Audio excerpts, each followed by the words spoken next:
Sarpanch elections లో మొన్న దొంగ నోట్లు అనేవి పంచడం అనేది జరిగాయి కొన్ని గ్రామాల్లో. సో ఇప్పుడు దాని గురించి ఏం చెప్తారు? దొంగ నోట్లు పంచడం ఏంటండి అసలు?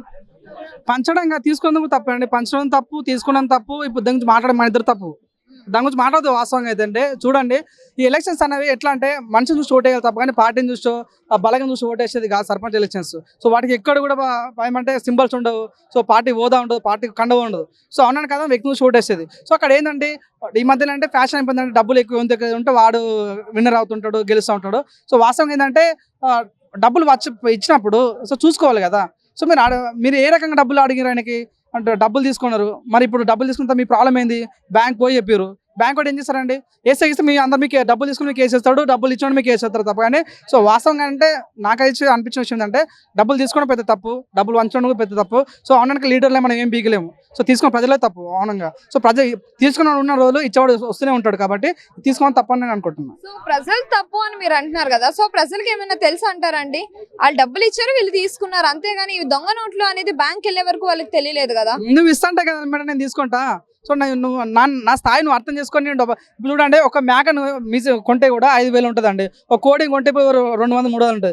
ఆఫ్టర్ ఒక 500కి అమ్ముడుపోతారు అండి జనాలు. నాకు అర్థం కాదు. సో దయచేసి ప్రజలు మీరు ఒక డబ్బులు తీసుకుంటే 10 లక్షలు 5 లక్షలు తీసుకోవాలి తప్పని ఒక 500కు డబ్బులు అమ్ముడు పోయి ఈరోజు అది నకిలీ లోటు అని మరి బ్యాంక్ కూడా కరెక్ట్ కాదు. సో నేను అవునండి కాదన్నా, ఇక్కడ ఇద్దరు తప్పు ఉంది, పంచడం తప్పు ఉంది, తీసుకోవడం తప్పు ఉంది కాబట్టి సో దీనికి ఏం చేయలేము. వాస్తవంగా అయితే ఇట్లాంటి విషయాలు వెంటనే ఎలక్షన్ కమిషన్ చర్య తీసుకొని వాళ్ళని అరెస్ట్ చేయాలని మనస్ఫూర్తి కోరుకుంటాం. అంటే సర్పంచ్ గెలవాలి గ్రామంలో అంటే దొంగ నోట్లు కాదు, ఇంకేదన్నా సరే వాళ్ళు ఇస్తూ ఉంటారు, ప్రజల్ని అలా ఇది చేస్తూ ఉంటారు. అయితే అంతే కదా. ఇప్పుడు ప్రస్తుతం ఏమైతే అంటే ఒకరికొక స్టైల్ ఉంటుంది. కొంచెం బిర్యానీలకి ఓట్లు వేస్తారు, అంటే బిర్యానీ తినే ఓట్లు వేస్తారు, మందుకు తిని ఓట్లు వేస్తారు, కొన్ని డబ్బులు తీసుకుని ఓట్లు వేస్తారు, కొంతమంది శారీ తీసుకుని వస్తారు, మీలాంటి అందంగా వాళ్ళ నెక్లెస్ గోల్స్ చూసి ఓట్లు వేస్తూ ఉంటారు. కాబట్టి సో ఆ రకంగా ఉంటుంది కాబట్టి కొంతమంది డబ్బులు ఇచ్చారు, కొంతమంది ఆరకి ఇచ్చారు, కానీ తీసుకుని డబ్బు కూడా కరెక్ట్ తీసుకోవాలి అని కోరుకుంటున్నాం. అంటే సర్పంచ్లు ఇలా మోసం చేయడం అనేది ఎంతవరకు కరెక్ట్ అంటారు మీరు? నేను చెప్తున్నా కదా, అప్పటి నుంచి మొత్తుకుంటున్నాను. నేను తీసుకోవడం తప్పే, ఇచ్చడం తప్పే అంటున్నాను నేను. అంటే ఇవ్వడం కరెక్ట్ అంటారా? ఇద్దరు తప్పే. నేను తీసుకున్న డబ్బులు నా తప్పే, ఇచ్చిన నువ్వు తప్పే. సో ఇప్పుడు ఈ వీడియో చూస్తుంది వాన్ తప్పే. సో అందరూ తప్పే. దయచేసి డబ్బులు తీసుకోదాం కోరుకుంటున్నాను అంతే. అంటే గెలవడానికి ఒక సర్పంచ్ గెలవడానికి ఏదైనా చేస్తారా గ్రామాల్లో? మరి ఏదైనా చేస్తారు. వానికి కావాల్సిన పదవి కావాలి కాబట్టి ఏమైనా చేస్తారు. నేను చంపమని చంపుతారు వాళ్ళు. సో వాళ్ళకి కావాల్సింది ఏంటంటే పదవి కావాలి. సో వాళ్ళకి ఊర్లో ఉన్నటువంటి హవా కావాలి, ఆ హోదా కావాలి కాబట్టి వాళ్ళు ఏమైనా చేస్తుంటారు. ఎలక్షన్ కమిషన్ ఏం చేసింది అన్నది నా డౌట్. అంటే ఇప్పుడు ఊర్లోని అంటే నకిలీ నోట్లని ఆబ్వియస్లీ దొరికిపోయాయి ఇప్పుడు బ్యాంకుల్లో. సో ఇప్పుడు కూడా ఇంకా అలానే డబ్బులు నేను మంచలేదు, మీరు నన్ను అడుగుతారు ఎందుకు నాకు అర్థం కాదు.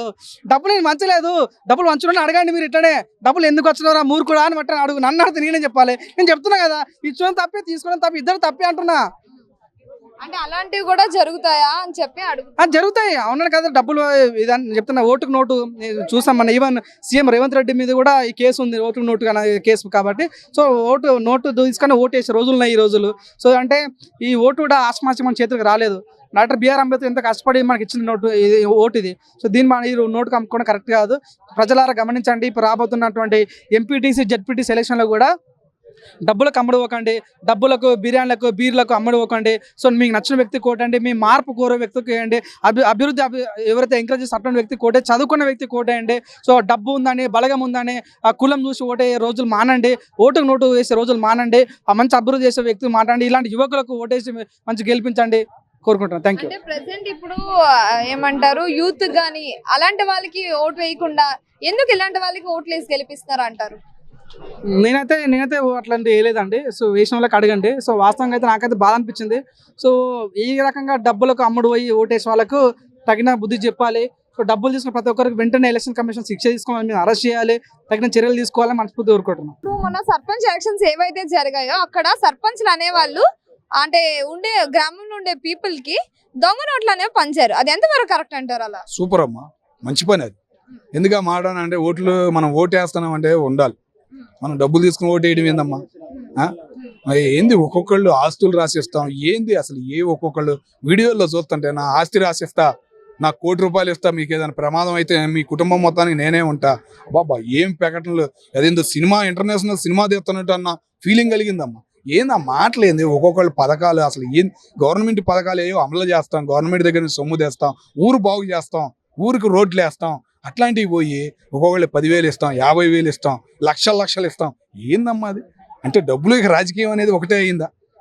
దొంగ నోట్లు రావడం అనేది మంచి పని. బుద్ధి రావాలి.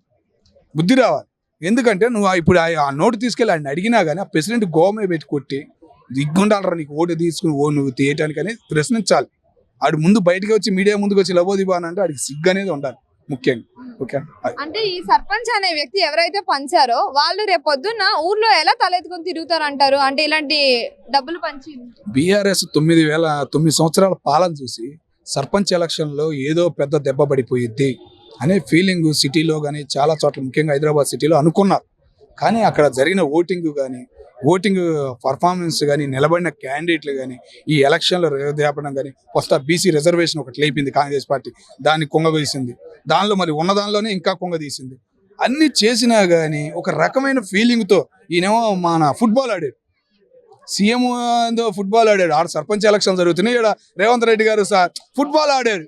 అరే ఏమో ఆశ్చర్యం అనిపించింది, ఏంది సర్పంచ్ ఎలక్షన్లు ఏం జరుగుతున్నాయి ఏందంటే అసలు ఆశ్చర్యం అనిపించింది. కొన్ని చోట్ల పోలీసులను కొడతా కొన్ని చిన్నవి జరిగినాయి కానీ కాముగా అయిపోయిందమ్మా ఎలక్షన్లు. నిజంగా దీనిలో రేవంత్ రెడ్డి గెలిచినట్టే. ఎందుకంటే ఎన్నిసార్లు వాయిదా వేశారు? దగ్గరగా సంవత్సరం క్రితం జరగాల్సిన, 2 సంవత్సరాలు అయిపోయినా కూడా 2 సంవత్సరాల క్రితం జరగాల్సిన సర్పంచ్ వాయిదా వేసుకుంటారు.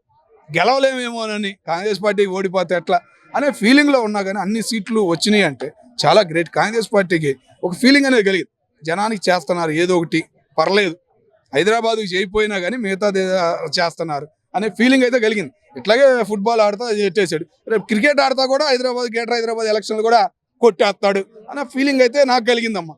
అది సో ప్రజలు కూడా డబ్బుకి అమ్ముకుపోవడం అనేది ఎంతవరకు కరెక్ట్ అంటారు? అంటే సరైన క్యాండిడేట్ ని ఎంచుకోవాలంటారు కదా.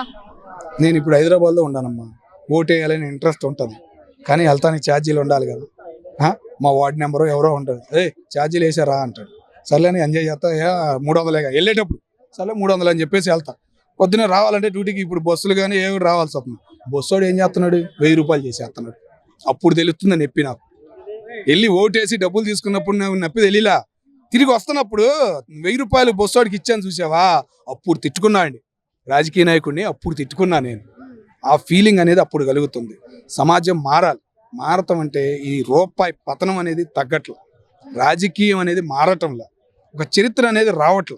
అది చెయ్యాలంటే మెయిన్ మారాల్సింది ఒక వ్యవస్థ. ఆ వ్యవస్థ మారనంత మటుకు ఈ రాజకీయ వ్యవస్థ ఇట్లాగే కొనసాగిద్ది. ఉదాహరణ ఇది, దొంగ నోట్లు ఇచ్చినా వేస్తావు, అద్దె నోట్లు ఇచ్చినా వేస్తావు, ఇంకా కొన్నాళ్ళు పోతే బంగారం అంటారు. ఆ బంగారం కూడా దొంగ బంగారం చూసే ఉంటారు. ఏదో ఉంగరాలు ఏడో చోట ఇచ్చారంట, అవి కూడా దొంగయ్యానంట. మరి వాళ్ళని అనుకుంటున్నా కొంతమంది ప్రెసిడెంట్లు వసూలు చేసేస్తున్నారు. అది ఆశ్చర్యం అనిపించింది. నేను ఓడిపోయారు అబ్బాయి, నా డబ్బులు నాకు ఇచ్చాయని వసూలు చేసేస్తున్నారని. కాబట్టి అటు తీసుకుంటున్నారు జనం, ఇటు తీసుకుంటున్నారు. ఏంటంటే పెద్ద నాయకులే చెబుతున్నారు. మన రీసెంట్గా జూబ్లీహిల్స్ ఎమ్మెల్యేకి అటు తీసుకోండి ఇటు తీసుకొని ఓటు నాకే వేయండి అని కేటీఆర్ గారే అన్నారు. అది మూమెంట్ ఏంటంటే అటు తీసుకుంటున్నారు ఇటు తీసుకుంటున్నారు, మళ్ళీ వసూలు చేస్తున్నారు. ఇక ఊర్లో అంటే ఆడు పొద్దున్న అయితే ఆడు మోహన్ జోళ్ళ గారే బాబు నీ డబ్బులు వద్దురని ఇచ్చేసే పరిస్థితి కూడా ఉంది. కాబట్టి ఎలక్షన్లు ప్రశాంతంగా జరిగినాయి కానీ ఇట్లాంటి చిల్లర పనులు ఏంటంటే చీదర. రాజకీయం అనేది ఎట్లా తయారైంది, చదువుకున్న వాడికి, ఒక సామాన్యుడికి ఒక బాధ అనేది అనిపిస్తుంది.